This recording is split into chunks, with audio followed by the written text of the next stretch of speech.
நான் செய்வேன். உங்க காலை அமுக்கி விடட்டுமா? ஐயோ அவ்வளவுலாம் வேண்டாம். எபிசோட காலையிலேயே நம்ம எஃப்ஜே இருக்காருல்ல, அவர் இப்பதான் பிக் பாஸ் வீட்ல இருந்து சூப்பர் டிலக்ஸ் வீட்டுக்கு போயிருக்காரு. அதனால நம்ம பாரு கூட்டு சூப்பர் டிலக்ஸ் வீட்டை கிளீன் பண்ண சொல்றாங்க. அதுக்கு நம்ம பாரு, உங்களுக்கு வேலை செய்யற அது எனக்கு பிரச்சனை இல்ல, ஆனா என்னால வெறும் வயித்துல வேலை செய்ய முடியாது, அதனால நான் ஒரு டீ குடிச்சிட்டு போய் வேலை செய்யறேன் அப்படின்னு சொல்லி எஃப்ஜே கிட்ட சொல்ல, அதுக்கு நம்ம எஃப்ஜே, ஏன் நாங்களும் தான் வெறும் வயித்துல வேலை செஞ்சோம், உங்களால பண்ண முடியாதா? ஏங்க ஒரு சிங்கிள் டீ குடிக்கிறதுனால என்னங்க ஆக போகுது? டீ குடிச்சிட்டு உங்களுக்கான வேலைகளை பார்க்கலாம் அப்படின்னு நாங்க நினைச்சது தப்பா? அப்ப நம்ம எஃப்ஜே கனியை கூட்டு, இத பாருங்க இவங்க எல்லா ரூல்ஸையும் பிரேக் பண்ணிட்டு இருக்காங்க, ஒழுங்கா இவங்களுக்கு பனிஷ்மென்ட் கொடுங்க. ஏப்பா நைட்டு நீங்க பண்ண சொன்னீங்க, அதுக்கு அவங்க காலையில எந்திரிச்சு பண்றேன்னு சொன்னாங்க, காலையில எந்திரிச்சு ஒரு டீ குடிச்சிட்டு வேலை செய்யலாம் அப்படின்னு சொல்றது தப்பா? ஏங்க பிரவீன் தான் டீ குடிக்கல, ஆனா அவரு எல்லாருக்கும் டீ போட்டு தராருல்ல, ஃபர்ஸ்ட் டீ ரெடி ஆகணும்ல, அங்க டீ கொதிக்கிற வரைக்கும் இவங்களை வந்து வேலை செய்ய சொல்லுங்க. நேத்து வயிறு முட்டை சாப்பிட்டுட்டு தான் உங்களுக்காக நான் வேலை பார்த்தோம், ஆனா இன்னைக்கு வெறும் வயித்துல உங்களுக்கு வேலை செய்ய முடியாது அப்படின்னு சொல்லி பாருக்கா கொடியை தூக்க. ஆனா இன்னைக்கு வெறும் வயித்துல ஒண்ணுமே சாப்பிடாம உங்களுக்கு வேலை பார்க்கணும் அப்படிங்கறது வந்து எங்கனால முடியாது. அப்ப நம்ம எஃப்ஜே ரூல்ஸ்னா எல்லாருக்கும் ஒண்ணுதானே? வியானா மட்டும் அங்க வேலை செய்யறாங்க, ஆனா பாரு மட்டும் வேலை செய்ய மாட்டாங்களா? வியானாவும் வேலை செய்யறா தானே, அவளும் எதுவும் சாப்பிடல தானே? இப்படி வியானா பத்தி எல்லாரும் பெருமையா பேசிட்டு இருக்கும் போது அந்த பக்கம் ஆதிரை வியானா கிட்ட உரண்டை எடுத்துட்டு இருக்காங்க. அது என்னன்னா, ஆதிரை வியானா வேலை செஞ்சிட்டு இருக்கும் போது கண்டினியூஸா வேற ஏதாவது வேலை கொடுத்திருக்காங்க. அதுக்கு நம்ம வியானா, ஏய் இப்பதானே அந்த வேலை செஞ்சுட்டு வந்தேன், சும்மா சும்மா கூட்டு வேலை வாங்கிட்டு இருக்கீங்க, சும்மா சும்மா வேலை செய்ய முடியாது, ஐ நீட் சம் ரெஸ்ட். ஓ நீங்க சூப்பர் டிலக்ஸ்ல இருக்கும்போது அப்படிதான் வேலை வாங்குனீங்களா? நீங்க மட்டும் கேப்பே இல்லாம எங்களை வேலை வாங்குனீங்கல்ல, நாங்க ஒண்ணு அப்படிலாம் வேலை வாங்கல, நாங்க மனிதாபிமானத்தோட தான் வேலை வாங்கணும். ஏங்க நீங்க சூப்பர் டிலக்ஸ் வீட்ல இருக்கும்போது சுபிக்ஷா ஏதாவது வேலை சொன்னா நீங்களும் கூட சேர்ந்து வேற ஏதாவது வேலை சொல்லுவீங்கல்ல? ஏங்க நான் வேலை செய்ய மாட்டேன்னு சொல்லல, எனக்கு கொஞ்சம் டைம் கொடுங்க. டைமா? ஏங்க நேத்துல இருந்து இதே சொல்லிட்டு இருக்கீங்க, ஏய் நான் வேலை செஞ்சேன் எனக்கு கால் வலிக்குது. ஓ கால் வலிக்குதா, நான் வேணா உங்க கால் அமுக்கி விட்டுமா? அதுக்கு நம்ம வேணாம், ஐயோ அவனோல நீங்க எனக்கு பண்ண வேண்டாம், ரெஸ்ட் எடுத்துட்டு நானே வந்து வேலை செய்வேன். ஓகே எனக்கு கால் வலிக்குது, நான் செய்வேன். உங்க காலை அமுக்கி விடட்டுமா? ஐயோ அவ்வளவுலாம் வேண்டாம். அப்படியே கட் பண்ணா நம்ம கனி எஃப்ஜேவும் பார்வையும் கூட்டு கன்வின்ஸ் பண்ணிட்டு இருக்காங்க. இப்ப கனி என்ன சொல்றாங்கன்னா, நீங்க ஒரு வேலை சொன்னீங்க அப்படின்னா அட்லீஸ்ட் அவங்களுக்கு ஒரு 5 நிமிஷம் இல்ல 10 நிமிஷமா டைம் கொடுங்க அப்படின்னு சொல்ல, இதுக்கு நம்ம ஆதிரை, அவங்களுக்கு நான் 10 நிமிஷம் டைம் கொடுத்துறேன் ஆனா செய்ய மாட்டாங்க அப்படின்னு சொல்லி வியானாவை கையை காட்ட, அதுக்கு திரும்பவும் நம்ம வியானா, சும்மா சும்மா வேலை கொடுத்தா எப்படிங்க செய்யறது, அதெல்லாம் செய்ய முடியாது அப்படின்னு சொல்லி இவங்களும் கொடியை தூக்க, சும்மா சும்மா நாங்க எப்பங்க வேலை கொடுத்தோம் உங்களுக்கு? ஆமா நீங்க இப்பவே வான்னு சொன்னீங்க, இப்பவே வானா எப்படி வர முடியும்? தெளிவா சொல்லுங்க, இப்பவே வான்னு நான் சொன்னா இல்ல ஒரு நிமிஷம் நான் சொன்னா? நான் இப்பவே வாங்கன்னு உங்களுக்கு கூப்பிடவே இல்ல, ஒரு நிமிஷம் அப்படின்னு தான் கூட்ட, இப்படிதான் பேச்ச மாத்தி மாத்தி பேசாதீங்க அப்படின்னு ரெண்டு மாறி மாறி அடிச்சுக்கிச்சீங்க. இப்போ ஆதிரை ஸ்ட்ரைட்டா போய் கனி கிட்ட கம்ப்ளைண்ட் பண்றாங்க, அவங்க ரூம் கிளீனிங் மட்டும் தான் அசைன் இருக்காங்களா, வேற எந்த வேலை சொன்னாலும் செய்ய மாட்டாங்களா, சோ அவங்க ரூல் பிரேக் பண்ணதால அவங்க இப்ப பனிஷ்மெண்ட் பண்ணி ஆகணும் அப்படின்னு சொல்லி கனி கிட்ட ஆர்டர் போட, கனி நேரா வியானா கிட்ட போயிட்டு, நீங்க அந்த வீட்டுக்காக அசைன் பண்ணப்பட்ட 2 பேர், நீங்க ரெடி ஆகிறதுக்கு எவ்வளவு டைம் வேணா எடுத்துக்கோங்க, ஆனா அவங்க சொல்ற வேலையை தட்டாம செய்யுங்க. அது மட்டும் இல்ல அவங்களுக்கு இன்னொரு பவரும் இருக்கு, அவங்களுக்கு யார் வேணுமோ அவங்கள கூட்டு அவங்க ஸ்ட்ரைட்டா வேலை வாங்கிக்கலாம். சரின்னு ஒத்துக்கிட்டு இப்ப வேணா அந்த ரூமுக்கு போனாங்க. ஆனா அவங்க என்ன பண்ணாங்க, கிளீனிங் டீம் யூனிஃபார்ம் இருக்குல்ல அதை போடாம போயிட்டாங்க. சோ அது ரூல்ஸ் பிரேக்ல வந்துருச்சு. இத பார்த்து எஃப்ஜே, ஏங்க அவங்க மேல அந்த ஓவர் கோட் போடாம போய் ரூம் கிளீன் பண்றாங்க, அதனால அவங்களுக்கு நீங்க பனிஷ்மெண்ட் கொடுத்தே ஆகணும் அப்படின்னு சொல்லி எஃப்ஜே கனிக்கு ஆர்டர் போட, கனி வந்து நீ என்ன பண்ணாலும் நீ யூனிஃபார்ம் போடாம அந்த வீட்டுக்குள்ள போனது தப்பு, சோ உனக்கு பனிஷ்மெண்ட் இருக்கு அப்படின்னு சொல்லி 20 தோப்புக்காரனை போடு அப்படின்னு சொல்லி ஆர்டர் போட, வியானாவும் 20 தோப்புக்காரனை போட்டு முடிச்சாங்க. இந்த பிரச்சனை இதோட முடிஞ்சதா அப்படின்னு கேட்டா அதான் இல்ல. 20யா? 20 பண்ணுங்க. 1 2 3. இப்ப வியானா எஃப்ஜே ஓட Dress எல்லாம் எடுத்து வச்சிட்டு இருக்காங்க. அப்ப சுபிக்ஷா உள்ள போய், வியானா என்னோட பெட்ஷீட்டை மடிச்சு வைங்க அப்படின்னு சொல்லி வியானா கிட்ட கேட்க, அதுக்கு வியானா, எனக்கு எஃப்ஜே ஒரு வேலை சொல்லிருக்காரு, நான் அந்த வேலையை தான் ஃபர்ஸ்ட் பண்ணுவேன், எனக்கு என்ன 10 கை 10 காலா இருக்கு, எனக்கு இருக்கிறது 2 கை 2 கால் தான், என்னால ஏதாவது ஒரு வேலை தான் செய்ய முடியும் அப்படின்னு சொல்லி வியானா சொல்ல, அதுக்கு நம்ம எஃப்ஜே, நான் கொடுத்த வேலையை அப்புறம் பண்ணுங்க, சுபிக்ஷா சொல்றாங்கல்ல அந்த வேலையை போய் செய்யுங்க அப்படின்னு சொன்ன உடனே, அதெல்லாம் முடியாது, எஃப்ஜே சொன்ன வேலையை தான் நான் பண்ணுவேன் அப்படின்னு சொல்லி வியானா சொல்ல, எஃப்ஜே உள்ள வந்து, அதெல்லாம் தேவையில்ல இப்போதைக்கு நான் மடிச்சுக்கிறேன், நீ அந்த வேலையை போய் செய்ய. அப்படியா? அதுக்கப்புறமா கூப்பிட்டு அந்த வேலையை நீங்க பண்ண சொன்னீங்கன்னா நான் பண்ண மாட்டேன். இல்ல பண்ண மாட்டீங்களா? ஏங்க நீங்க 2 வேலையை செய்யணும், முதல்ல சுபிக்ஷாவோட வேலையை செய்யுங்க, அதுக்கப்புறம் நான் சொன்ன வேலையை செய்யுங்க அப்படின்னு சொல்லி எஃப்ஜே ஆர்டர் போட, ஏங்க கேம் புரிஞ்சுக்கிட்டு விளையாடுங்க, வீம்புக்கு நீங்க பண்ணீங்கன்னா அதுக்கு என்னால ஒண்ணும் பண்ண முடியாது. இப்போ வியானா நேரா கனி கிட்ட போயிட்டு, தல எனக்கு 2 கை 2 கால் தான் இருக்கு, 10 கை 10 கால் இல்ல, ஏதாவது ஒரு வேலை தான் செய்ய முடியும், இந்த வீட்டுல இன்னொருத்தர் இருக்காங்கல்ல பாரு, அவங்க கிட்ட பாதி வேலையை கொடுங்க. அதுக்கு நம்ம எஃப்ஜே, அவங்க குளிச்சிட்டு இருக்காங்க, குளிச்சிட்டு வந்ததை அவங்க செய்வாங்க, இப்போ நீங்க செய்யுங்க அப்படின்னு சொல்லி சொல்ல, அதெல்லாம் அதெல்லாம் எனக்கு தெரியாது நான் பண்ண மாட்டேன் அப்படின்னு சொல்லிட்டு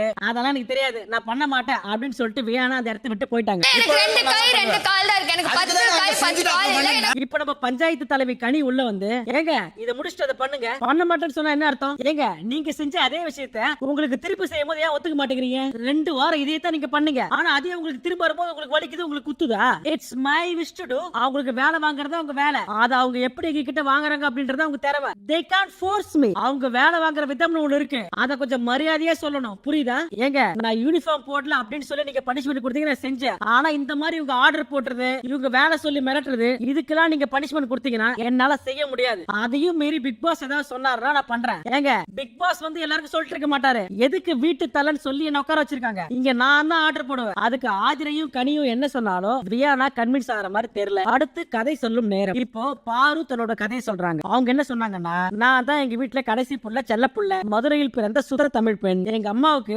40 வயசு இருக்கும் போதுதான் நான் பிறந்தேன். எங்க வீட்டுல எல்லாருமே லா படிச்சாங்க. ஆனா நான் மட்டும் தான் வீட்டுல சண்டை போட்டுட்டு வந்து ஜேர்னலிசம் படிச்சேன். எங்க வீட்டுல எங்க அப்பா தான் ஆலமரம் மாதிரி இருந்தாரு. ஆனா நான் காலேஜ் ஃபர்ஸ்ட் இயர் படிக்கும் போது அவர் இறந்துட்டாரு. எனக்கு எங்க அப்பாவோட லவ் கிடைச்சதே இல்ல. அந்த லவ்வுக்காக நான் ரொம்ப ஏங்கினேன். எங்க அப்பாவோட அன்பை என்கிட்ட காதல்னு சொல்லி வர ஆண்கள் கிட்ட நான் எதிர்பார்த்தேன். பட் எண்ட் ஆஃப் த டே நானும் கமிட்மெண்ட்லாம் கொடுக்க மாட்டேன். அது வேற விஷயம். ஆனா அந்த அன்பை நான் தவறான இடத்துல தேடி இருக்கேன். நான் 12th படிக்கிறப்போ எங்க அம்மாவுக்கு ஒரு 55 வயசு இருக்கும். நான் ஸ்கூல்ல கூட்டு போய் இவங்க தான் எங்க அம்மா அப்படின்னு சொல்றதுக்கு ரொம்ப அசிங்கப்படுவேன். ஏன்னா அவங்க ரொம்ப வயசான மாதிரி இருப்பாங்க. அப்ப நான் எல்லார்கிட்டயும் இவங்க என் அம்மா இல்ல, என்னோட பெரியம்மா, என்னோட ஆச்சி அப்படின்னு சொல்லி என் ஃப்ரெண்ட்ஸ் கிட்ட எல்லாம் போய் சொல்லுவேன். ஆனா ஒரு கட்டத்துல தான் எங்க அம்மா பத்தி எனக்கு தெரிய வந்தது. எங்க குடும்பம் ஒரு கூட்டு குடும்பம். எங்க அம்மா எங்க அப்பா இறந்ததுக்கு அப்புறம் தான் வேலைக்கு போனாதான் தன் குடும்பத்தை காப்பாற்ற முடியும் அப்படின்றதுக்காக அந்த வயசுலயும் எங்க எல்லாருக்காகவும் தனியா நின்று போராடின ஒரு பெண்மணி தான் எங்க அம்மா. எங்க அம்மா என்ன சுதந்திரமா வளர்த்ததுனாலதான் இந்த அளவுக்கு நான் இவ்வளவு போல்டா இருக்கேன், தைரியமா இருக்கேன். இது எல்லாத்துக்குமே காரணம் எங்க அம்மா தான் அப்படின்னு சொல்லி தன்னுடைய கதையை முடிச்சாங்க பாரு. அடுத்ததாக கதை சொல்ல வந்தது பிரவீன். இவர் என்ன சொன்னாருன்னா, நான் இந்த உலகத்துல ஒரு மனுஷன் என்னெல்லாம் பார்க்க முடியுமோ அது எல்லாத்தையும் பார்த்துட்டு வந்த ஒரு மனுஷன். எங்க அப்பாவும் சித்தப்பாவும் சேர்ந்து சம்பாரிச்ச பணத்தை வச்சு எங்க அப்பாவும் அம்மாவும் சேர்ந்து ஒரு சீட்டு கம்பெனி ஆரம்பிச்சாங்க. அதுல நாங்க ஆரம்பிச்ச சீட்டு கம்பெனில ஒரு சீட் ஆயிடுச்சு. சோ அதனால எங்க குடும்பம் நடுத்தெருவுக்கு வந்துச்சு. நான் தீபாவளி அப்போ ஒரு காலத்துல ஏகப்பட்ட பட்டாசு வெடிச்சேன். என்கிட்ட பட்டாசு மூட்டை மூட்டையே இருக்கும். பட்டாசு எப்படி வெடிக்கிறதுன்னு தெரியாம ஒரு சரத்தை வச்சு அது மேல எல்லா பட்டாசையும் கொளுத்தி அதை கொளுத்தி விடுவேன். அந்த அளவுக்கு பட்டாசு வெடிச்சு என் வாழ்க்கையில. ஆனா அடுத்த வருஷமே எங்க குடும்ப சூழ்நிலையால ₹1 பட்டாசுக்கு கையேந்தி நிக்கிற நிலைமை வந்துச்சு. உங்களில் யார் அடுத்த விஜய் ஸ்டார் அப்படின்ற போட்டியில பங்கெடுத்து அதுல டைட்டிலும் அடிச்சேன். நெக்ஸ்ட் என்ன ரொம்ப லவ் பண்ண ஒரு ஜீவன் யாருன்னா என் மனைவி ஐஸ்வர்யா. ஆரம்பத்துல அவள் எனக்கு சுத்தமா பிடிக்காது. அவ ரொம்ப சாஃப்ட், எல்லாத்துக்குமே அழுதுகிட்டே இருப்பா. நான் ரொம்ப வெறுத்த அவளை. நான் ஒரு சந்தேக மிருகம். எந்த அளவுக்கு சந்தேக மிருகம்னா என் பொண்டாட்டி போன் எடுத்து அவளோட ப்ரௌசிங் ஹிஸ்டரி செக் பண்றது, அவ கால் பேசி இருந்தா எத்தனை நிமிஷம் கால் பேசியிருக்கா, 30 செகண்டா 10 செகண்டா இல்ல 1 நிமிஷமா 5 நிமிஷமா அப்படின்னு சொல்லி எல்லாத்தையும் ஆராய்வேன். அந்த அளவுக்கு கொடூரமான ஒரு சந்தேக மிருகம் நான். ஆனா என் பொண்டாட்டி எல்லா டார்ச்சரையும் தாங்கிட்டு என் கூட வாழ்ந்தா. எனக்கு இருந்த பழக்க வழக்கத்தினால நான் மென்டலி ரொம்ப டிஸ்டர்ப் ஆயிட்டேன். அழுது அழுது அழுது கடைசியா ஒரு விஷயம் நான் புரிஞ்சுக்கிட்டேன். இந்த புள்ளைய விட்டா நம்ம வாழ்க்கையில வேற ஒண்ணுமே இல்ல. எனக்கு கடவுளா கொடுத்த வரம் என்னோட ஐஷு தான். எல்லா விஷயத்திலயும் என்ன மோல்ட் பண்ணி இப்படி ஒரு மனுஷனா செதுக்கி வச்சிருக்கா அப்படின்னா அதுக்கு காரணம் ஐஷு தான் அப்படின்னு சொல்லி தன்னோட கதையை முடிச்சாரு பிரவீன். அடுத்தது மறுபடியும் குப்பை பிரச்சனை. இப்போ வியானாவும் பாருவும் சேர்ந்து சூப்பர் டிலக்ஸ் விட்டு கிளீன் பண்ணிட்டு இருக்காங்க. அப்போ சுபிக்ஷா பாருவை கூட்டு, பாரு இந்த குப்பையெல்லாம் எடுத்துமே அங்க போடுங்க அப்படின்னு சொன்ன உடனே அதுக்கு நம்ம பாரு, குப்பையெல்லாம் என்னால எடுக்க முடியாது, நீங்க போய் போடுங்க, உங்களுடைய குப்பைய நீங்க தான் போய் போடணும். அப்போ சுபிக்ஷா, வீட்டு வேலை பாக்குறவங்க தான் குப்பையை எடுத்துட்டு போய் போடணும், அதெல்லாம் என்னால பண்ண முடியாது. இல்ல எனக்கு புரியல, இதுல என்ன புரியல, உங்களுடைய குப்பைய நீங்க எடுத்துட்டு போய் போடுங்கன்னு தான் நான் சொல்றேன். உங்களுடைய குப்பைய என்னால கைய வச்சு எடுத்து போட முடியாது. இதுதான் என்னோட பவுண்டரி.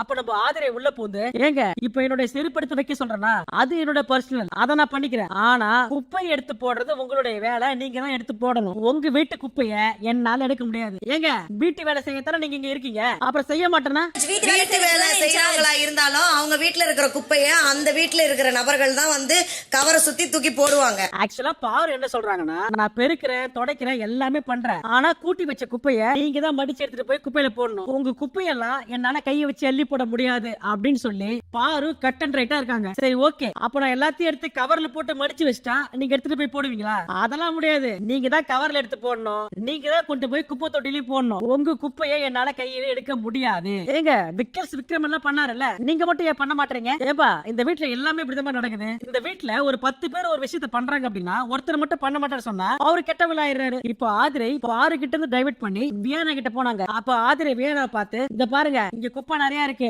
ஒழுங்கா கிளீன் பண்ணுங்க. நீங்க பிடிக்கிற மாதிரி பிடிச்சி தொடர்ந்து கிளீன் பண்ணா அந்த குப்பை போவாது. ஒழுங்கா பிடிச்சி ஒழுங்கா கிளீன் பண்ணுங்க. ஏங்க குப்பை மட்டும் தாங்க பெருக்க முடியும். இந்த செவுத்துல இருந்து ஜிகினா கொட்டுது, அந்த ஜிகினாவால நல்லா பெருக்க முடியாது. இப்படி 3 பேர் மாறி மாறி சண்டை போட இந்த ஜிகினா எல்லாம் என்னால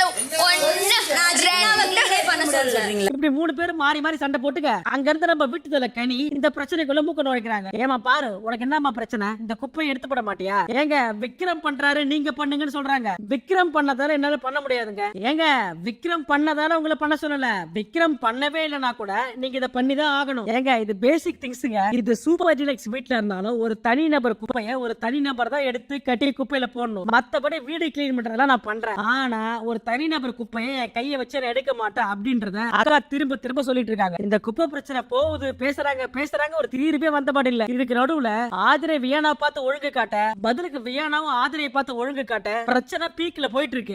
ஐயோ உங்ககிட்ட ஆட்டிட்யூட் இல்லையா?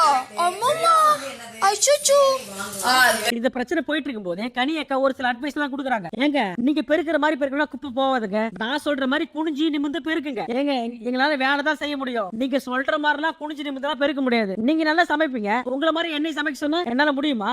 எல்லாருக்கும் ஒரு தனித்தனி திறமை இருக்கு. யாரு ஒரு விஷயத்தை எப்படி பண்ணுவாங்களோ அப்படிதான் பண்ணுவாங்க. அதை இப்படிதான் பண்ணும் அப்படின்னு சொல்லிட்டு ரூல்ஸ் எல்லாம் போடாதீங்க. இப்ப நம்ம பஞ்சாயத்து தலைவி கடும் கோவத்துக்கு போய் கோவத்தின் உச்சகட்டத்துல இது வரைக்கும் செஞ்சுட்டு வந்த வேலையை நீங்க அதே மாதிரியே செய்யல அப்படின்னா நீங்க இந்த வீட்டுல எந்த வேலையும் செய்ய தேவையில்ல. நீங்க இனிமே இந்த வீட்டுல எந்த வேலையும் செய்யக்கூடாது. இது இந்த தலைவியோட உத்தரவு. இதுக்காக என்ன விளைவுகள் வந்தாலும் நான் பாத்துக்கிறேன். நீங்க எந்த வேலையும் செய்ய வேணாம் இந்த வாரம் முழுக்க. இது நான் சொல்றேன், தலையா நான் எடுக்கிற முடிவு. அப்ப நம்ம ரம்யாஜா உள்ள போந்து, ஏமா பாரு, இதே பெருக்கிற வேலைக்கு நீ முன்னாடியே வந்தியா? எல்லாரும் உன்னை கவர்ல எடுத்து போட சொன்னாங்களா? அப்ப நீ பட்ட மாட்டேன்னு சொல்லிட்டு எடுத்து போயிட்டியா? அதுக்கப்புறம் கலை இங்க வந்து கிளீன் பண்ணிருக்கா, அதுக்கப்புறம் விக்ரம் இங்க வந்து கிளீன் பண்ணிருக்காரு. எல்லாருமே கவரை கையில எடுத்துட்டு போய் போட்டவங்க தான். ஏமா அது அவங்களுடைய விருப்பமா, இது என்னுடைய ஒப்பீனியன். அவங்க பண்ணாங்கன்றதுக்காக என்னால பண்ண முடியாது. இப்போ நீ இந்த வேலையை செய்யல அப்படின்னா இந்த ரூம்ல இருக்கிற நாங்க எல்லாருமே இனிமே சாப்பிட மாட்டோம் அப்படின்னு சொல்லி ரம்யா சொல்ல, உடனே எல்லாரும் சாப்பாட்டுக்கு வந்துருவாங்க. சாப்பாட்டுக்கு வந்து அதுக்கு காரணம் பாருதான், அதனாலதான் நாங்க சாப்பிடல. கேவலமான அரசியல் பண்ணாதீங்க. இப்படி பேசிக்கிட்டே பாரு அந்த இடத்த விட்டு நடந்து போனாங்களா? அப்ப ஜூ ஏய் தைரியமா இருந்தா நின்னு பேசு, எதுக்கு பயந்து ஓடுற? அளவுக்கு தைரியம் இல்லன்னு எனக்கு தெரியும்.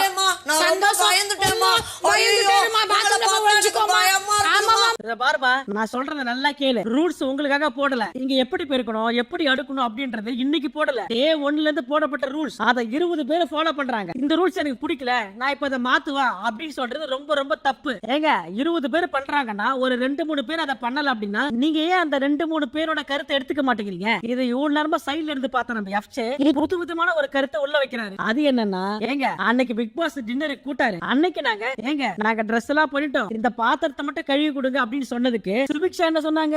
பாத்திரத்தை கழுவுனா ரூல் பிரேக் அப்படின்னு சொல்லி சொன்னாங்கல்ல. இப்ப நான் சொல்றேன், இப்ப நாங்க குப்பை எடுத்து போட்டு கட்டி வச்சாலும் அது எங்களுக்கு ரூல் பிரேக், நாங்க அதை பண்ண மாட்டோம். இப்ப பேச்சுவார்த்தையின் உச்சகட்டமா கனி என்ன சொல்றாங்க? ஏங்க அவங்க கட்டி வைக்க மாட்டாங்க, இதை எடுத்து போட்டு நீங்க கட்டி எடுத்துட்டு போவ உங்களுக்கு விருப்பமா இல்லையா? அப்ப நம்ம வேணும், எனக்கு கிளவுஸ் வேணும். இதை கேட்ட நம்ம பாருங்க, இது நல்லா இருக்கு, அப்பதான் கிளவுஸ் கொடுங்க, நாங்க பண்றோம். ஏங்க இதுக்காக இவ்வளவு பிரச்சனை பண்ணீங்க? கிளவுஸ் வேணும்னு முதல்ல கேட்டு இருந்தா நாங்க எடுத்து கொடுத்துருப்போம்ல, நீங்க முதல்ல கேட்கலையே. அப்புறம் ஃபைனலா கனி உள்ள போயிட்டு கிளவுஸ் எடுத்துட்டு வந்து கொடுக்க இந்த பிரச்சனை கிளவுஸோட முடிஞ்சது. கடைசியா கிளவுஸ் வாங்கிட்டு வியானாவும் ரூம் கிளீன் பண்ணாங்க. அந்த இடம் கொஞ்சம் அழுக்கா இருக்கு, கொஞ்சம் கிளீன் பண்ணு அப்படின்னு சொல்லும்போது, ஏங்க காலைல இருந்து நிறைய வேலை செஞ்சுட்டேங்க, என்னால இப்ப செய்ய முடியாது அப்படின்னு சொல்லி வியானா சொல்ல, அதுக்கு நம்ம எஃப்சே ஏன் நிறைய சாப்பாடு கொடுக்கும்போது கொட்டிங்கல்ல, இப்ப நிறைய வேலை கொடுக்கும்போது செய்யி அப்படின்னு சொல்லி தெனாவட்டா பேச, ஏன் நீ தானே கொட்டின, நீ மட்டும் நான் பட்னியாவை கடந்த. அதுக்கு எஃப்சே ஒரு ரியாக்ஷன் கொடுத்தாரு பாருங்க. இதெல்லாம் பார்க்கும்போது நம்மளுக்கே கடுப்பாகுது, அவங்களுக்கு ஆவாதா? நிறைய சாப்பாடு இங்க கொடுக்கும்போது சாப்பிட்டாங்களா? அப்ப தெரியுங்களா?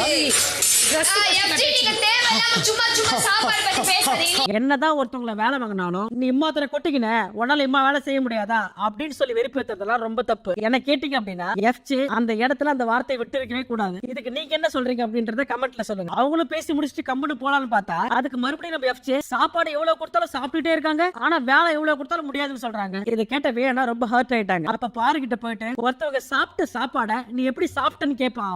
அது எவ்வளவு தப்பான ஒரு விஷயம். ஒருத்தவங்க சாப்பிட்ட விஷயத்த நீ நல்லா சாப்பிட்ட அப்படின்னு சொல்றதே ஒரு மாதிரியா இருக்கும். நீங்க குடுக்கறதெல்லாம் தின்றீங்க அப்படின்னா, ஏங்க எங்க குடுக்கறாங்க, நாங்க சாப்பிடுறோம். இப்ப இவனுக்கு இதுல என்ன வந்துச்சா? ஏங்க பிக் பாஸ் கொடுத்தாரு, நான் அந்த வீட்ல இருந்த அந்த லக்ஸரி நான் யூஸ் பண்ணிட்டேன், அதுல இவனுக்கு என்ன வந்துச்சு? அது எவ்வளவு தப்பான ஒரு விஷயம். விஷயம், ஒருத்தவங்க சாப்பிட்ட விஷயத்த நீ நல்லா சாப்பிட்டேன்னு சொல்றதே ஒரு மாதிரியா இருக்கும். இப்ப இவனுக்கு இருக்கிறானுங்கல்ல, இவனுக்கு எல்லாம் ஒரு குரூப் ஃபார்ம் பண்ணிட்டு அதுல ஒருத்தர் நல்லவர் ஞானி, ஒருத்தவங்க மதர் தெரேசா, ஒரு பாடகர் ஒருத்தர், ஒரு அடாவடி ஒண்ணு அப்படின்னு ஒரு குரூப்பை ஃபார்ம் பண்ணி எங்கள் வீட்டில் எல்லா நாளும் ஒத்துமையா இருப்போம் அப்படின்னு சொல்லி குரூப்பிசம் பண்ணிட்டு இருக்காங்க இவங்க. அன்னைக்கு சாப்பாடு விஷயத்துல எல்லாருக்குமே அளந்து ஒரு கப்ல ஒரு குழம்பு கொடுத்தாங்க. ஆனா ஒருத்தருக்கு மட்டும் 2 கப் கொடுக்குறாங்க. அப்படியா? யாருக்கு?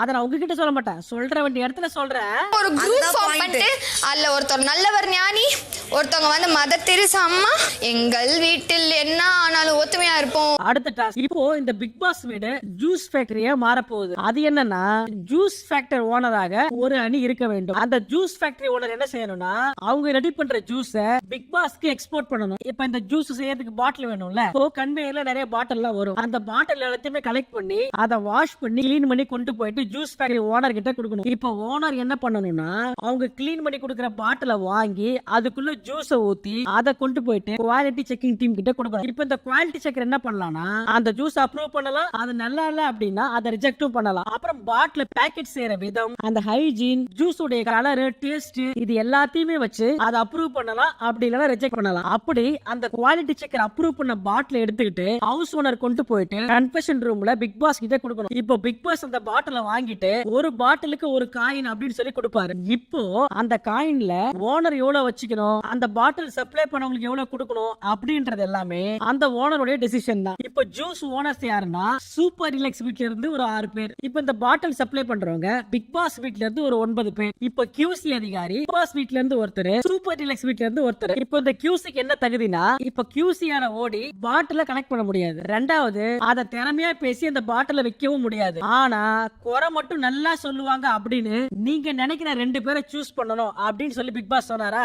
இப்போ எல்லாரும் சேர்ந்து இந்த குவாலிட்டி செக்கரை சூஸ் பண்ணணும். இதுல இப்போ எல்லாருமே அதிகமா சொன்ன 2 பேரு பாரு அண்ட் திவாகர். ஏன்னா பாரு நல்லா குறை கண்டுபிடிப்பாங்க, அதனால பாருவே குவாலிட்டி செக்கரா இருக்கட்டும் அப்படின்னு சொல்லிட்டு எல்லாருமே பாரு பேரை சொல்ல, இப்போ கனி என்ன சொன்னாங்க, இந்த வியானா இருக்கால அவ நல்லா குறை கண்டுபிடிப்பா, அதனால நான் வியானாவை குவாலிட்டி செக்கரா போடுறேன் அப்படின்னு சொன்ன உடனே இதை கேட்ட வியானா, பிக் பாஸ் எல்லாரும் சேர்ந்து என்ன டார்கெட் பண்ற மாதிரி இருக்கு, இந்த ஓட்டிங் சிஸ்டம் எல்லாம் வேணாம், நேரா எந்திரிச்சு போய் பாத்ரூம்ல அழ ஆரம்பிச்சிட்டாங்க. குவாலிட்டி செக்கிங்க்கு கடைசியா முடிவான 2 பேர் பாரு அண்ட் திவாகர். இப்போ பஸ் அடிச்சாங்க. பஸ் அடிச்ச உடனே பாட்டில் வந்துச்சு. அந்த பாட்டில கலெக்ட் பண்ணி நல்லா கழுவி அதை எடுத்துட்டு போயிட்டு ஜூஸ் ஓனர்கிட்ட கொடுத்தாங்க. இப்போ ஜூஸ் ஓனரும் இந்த சக்கரை ரசாயனம் எல்லாம் போட்டு எல்லாருமே ஒவ்வொரு ஃபிளேவர்ல ஜூஸ் ரெடி பண்ணாங்க. இப்போ ரெடி பண்ண அந்த ஜூஸை கொண்டு போயிட்டு குவாலிட்டி செக்கரான திவாகர் கிட்டையும் பாரு கிட்டையும் கொடுத்தாங்க. இவங்களும் சும்மா சொல்லக்கூடாது, யாருக்குமே வெஞ்சன்ஸ் அந்த மாதிரி எல்லாம் காட்டாம நேர்மையா டேஸ்ட், குவாலிட்டி, ஹைஜீன் இது எல்லாத்தையும் கரெக்டா பார்த்து எந்த பாட்டில் டேஸ்ட் நல்லா இருக்கு, சுத்தமா இருக்கு அப்படின்னு சொல்லி அதான் அடிப்படையில மட்டுமே பாட்டில ரிஜெக்ட் பண்றதோ அப்ரூவ் பண்றதோ பண்ணிட்டு இருந்தாங்க. இப்போ இவங்க 2 பேரும் குவாலிட்டி செக் பண்ணதுக்கு அப்புறமா ஃபைனல் ரிசல்ட், அதுல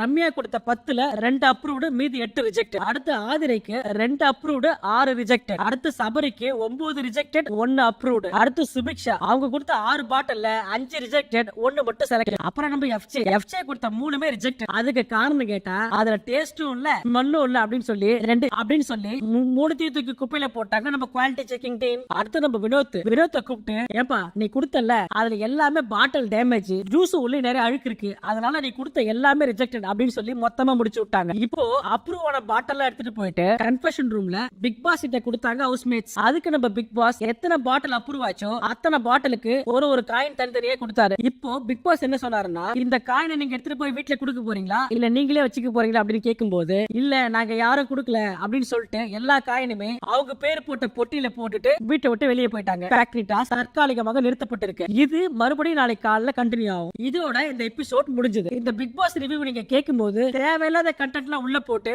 உங்க மைண்ட நாங்க டைவர்ட் பண்ண மாட்டோம். இந்த மாதிரி கிளியரா என்ன நடந்துச்சோ அப்படின்றத தெரிஞ்சுக்கணும் அப்படின்னு நீங்க நினைச்சீங்கன்னா தயவு செஞ்சு நம்ம சேனலை சப்ஸ்கிரைப் பண்ணிட்டு பாருங்க. நான் உங்களை நாளைக்கு சந்திக்கிறேன். Tata bye by.